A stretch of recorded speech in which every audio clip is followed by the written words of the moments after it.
All right, I'm just going to show a resource I've been using to help teach and get some stuff across to my students in some videos. Um, One thing that's difficult for me, at least, is not having like a whiteboard in front of the class and going over skills in math, especially, and trying to show how to do those different things. It's tough to do it typing, right, with different numbers. It's very difficult. So I think a lot of us want to write in some way. And there are different ways to do it, like having a whiteboard behind you or just drawing with your computer mouse. And that's kind of what this is, but you get to use a pen. So it's this tablet here, and then you get this pen that goes along with it. You can see mine's right here. So this is my tablet. Here's my pen. And you can see on my screen, so you can see my mouse is moving and it's following my pen here as I draw or write on this pad. So it can, if you're like in a web browser, just basically be used as a mouse. But I'll show you what you can do with it. So it comes with a couple of programs. It is geared towards art and doing like digital art and computer animation, that type of thing. But you can use it with something like, I just Googled online whiteboard, and this is something that you can just write on, draw on. So it works with anything like that. And very easy to set up. It's pretty much plug in. It says install this, you click install, then you're good to go. So this is an example of something. So now I'm using the computer mouse to show how, at least for me, it's difficult to quickly write out like a math problem. So if I just wanted to write 255 hundredths is equal to how many thousandths? All right, so not super quick to do, especially if you're trying to show a lot of examples. Definitely gets sloppy. I don't have the best handwriting anyway, but definitely starts to get messy and doesn't look great. So now if I switch to the pen, so now I'm going to be writing down here.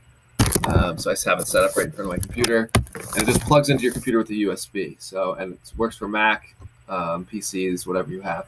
So now if I was going to do that same thing, so now I'm going to be writing out. I can do it a little bit quicker. Looks much neater. Again, I don't have the greatest. What do we have? 500. I forget what I had down here.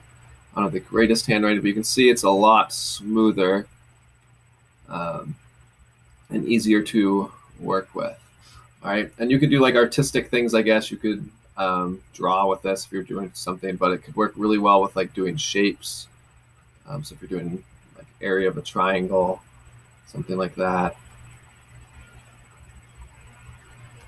It's just so much quicker and easier for me, at least, to do that. So if I'm recording my screen and sending out a video, that's what I use. Like I said, now I'm still just using the pen. I can move around the screen. I can switch to Chrome. I can use it within Chrome. So you don't have to have the program either. So this is just a website that I've been using, just a virtual whiteboard. So I can use my pen still, and I can do the same thing. So I can just quickly, so this is me trying to go as fast as I possibly can to show a math problem, and then you could talk through your process with the kids and everything like that. So that's what I use. So I think this is something that some people might be interested in getting and using. There's a bunch of different options. Some you can spend like hundreds and hundreds of dollars to get the fanciest ones. This one was relatively cheap. It's not super cheap, but it wasn't like crazy expensive. It's just something for me to do in my free time. And you can get super fancy with it. So looking back here, you can see this little ledge here. These are actually 5 buttons, and you can like program to do different things. You could like program this one to be the shift key. You could program this one to be like an undo key. You could program this to be whatever you want. So you can get fancier with it and do fancier things, but I'm using just the basics of it, and I'm putting together like a video like this, going through and showing the kids what I want them to learn that day. So hope this is helpful. Thanks.